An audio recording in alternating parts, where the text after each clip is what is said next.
सोनू और मोनू की साहसिक यात्रा। एक छोटे से गांव में दो अच्छे दोस्त रहते थे, सोनू और मोनू।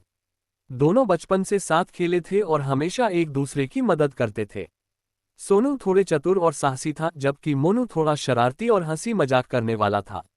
दोनों हमेशा कुछ नया करने की सोचते रहते थे और अपने गांव के आसपास की अजीबोगरीब जगहों पर घूमा करते थे। एक दिन सोनू और मोनू जंगल के पास एक पुराने खंडहर के बारे में सुनते हैं। गांव के बुजुर्गों ने उन्हें बताया था कि उस खंडहर में किसी समय एक राजा का महल था और अब वह जगह भूतिया मानी जाती है। सोनू और मोनू को ये बात बहुत रोचक लगी। उन्होंने ठान लिया कि वे उस खंडहर में जरूर जाएंगे और देखेंगे कि वहां सचमुच क्या है।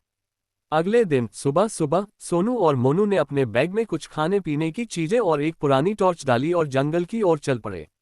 रास्ता बहुत ही घना और पेड़ों से घिरा हुआ था। दोनों दोस्तों के दिलों में एक अजीब सा डर था, लेकिन साहस और उत्सुकता ने उन्हें आगे बढ़ने के लिए प्रेरित किया।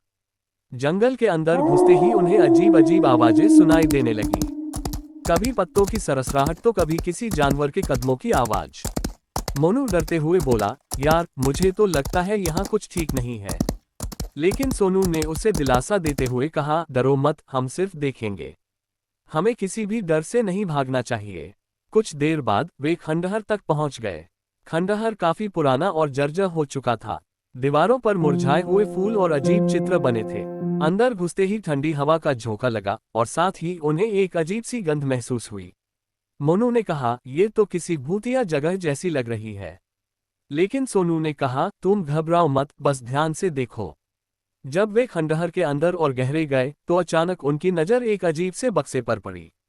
वह बक्सा काफी पुराना और गंदा था, लेकिन वह बक्सा कुछ खास नजर आ रहा था। सोनू और मोनू ने मिलकर उसे खोला। बक्से में एक चमचमाती हुई तलवार और कुछ पुराने कागज थे। सोनू ने तलवार उठाए और मोनू से कहा, देखो, ये किसी पुराने राजा की तलवार लग रही है। तभी अचानक खंडहर में कुछ अजीब घटित हुआ। खंडहर के चारों ओर हलचल होने लगी। दीवारों से घुंघरू की आवाजें आने लगीं और कागजों में एक रहस्यमयी सी चमक दिखाई दी। मोनू डरते हुए बोला, अब क्या करें सोनू? मुझे लगता है ये जगह सच में भूतिया है। लेकिन सोनू को डर नहीं लगा। उसने तलवार को उठाकर कहा, अगर यह सच में कोई भूतिया जगह है तो हमें उसका सामना करना ही होगा। तभी एक अजीब सी धुआं उठने लगा और सामने एक पुरानी आत्मा दिखाई दी। वह आत्मा एक पुराने राजा की थी जो किसी कारणवश अपनी जान गंवा बैठा था। राजा ने कहा, तुम दोनों ने मेरी तलवार ढूंढ ली है। मैं एक युग से इस खंडहर में बंधा हुआ हूं।